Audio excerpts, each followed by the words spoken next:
Kids, welcome to Storytime. Today we're reading The Mitten by Jan Brett. Once there was a boy named Nicky who wanted his new mittens made from wool as white as snow. At first, his grandmother, Baba, did not want to knit white mittens. If you drop one in the snow, she warned, you'll never find it. But Nicky wanted snow white mittens, and finally Baba made them.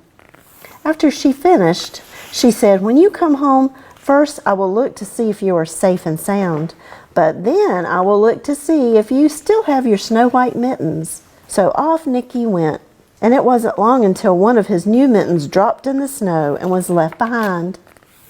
A mole, tired from tunneling along, discovered the mitten and burrowed inside.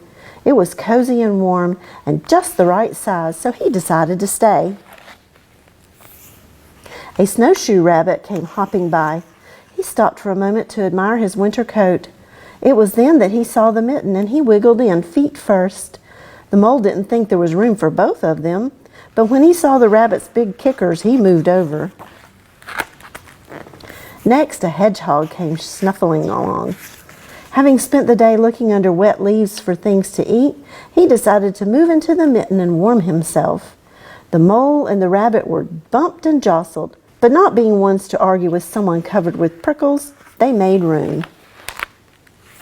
As soon as the hedgehog disappeared into the mitten, a big owl, attracted by the commotion, swooped down.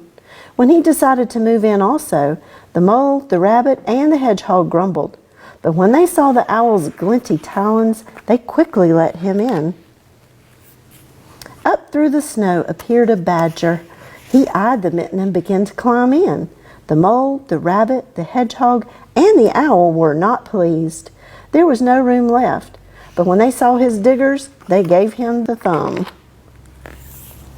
It started snowing, but the animals were snug in the mitten. A waft of warm steam rose in the air, and a fox trotting by stopped to investigate. Just the sight of the cozy mitten made him feel drowsy. The fox poked his muzzle in. When the mole, the rabbit, the hedgehog, the owl, and the badger saw his shiny teeth, they gave the fox lots of room. A great bear lumbered by. He spied the mitten all plumped up. Not being one to be left out in the cold, he began to nose his way in. The animals were packed in as tightly as could be. But what animal would argue with a bear? The mitten swelled and stretched. It was pulled and bulged to many times its size, but Baba's good knitting held fast. Along came a meadow mouse, no bigger than an acorn. She wriggled into the one space left and made herself comfortable on top of the great bear's nose.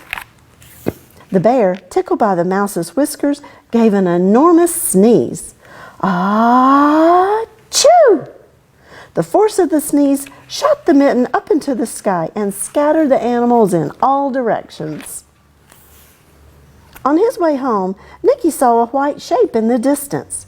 It was the lost mitten, silhouetted against the blue sky.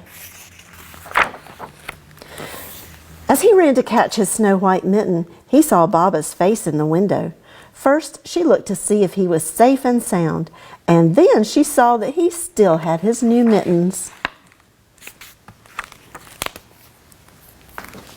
Thanks for joining us to Storytime. See you next time. Continue to learn at home with other great videos from the North Carolina Transportation Museum on Facebook, YouTube, and nctrans.org. The North Carolina Transportation Museum in Spencer is the museum that moves you.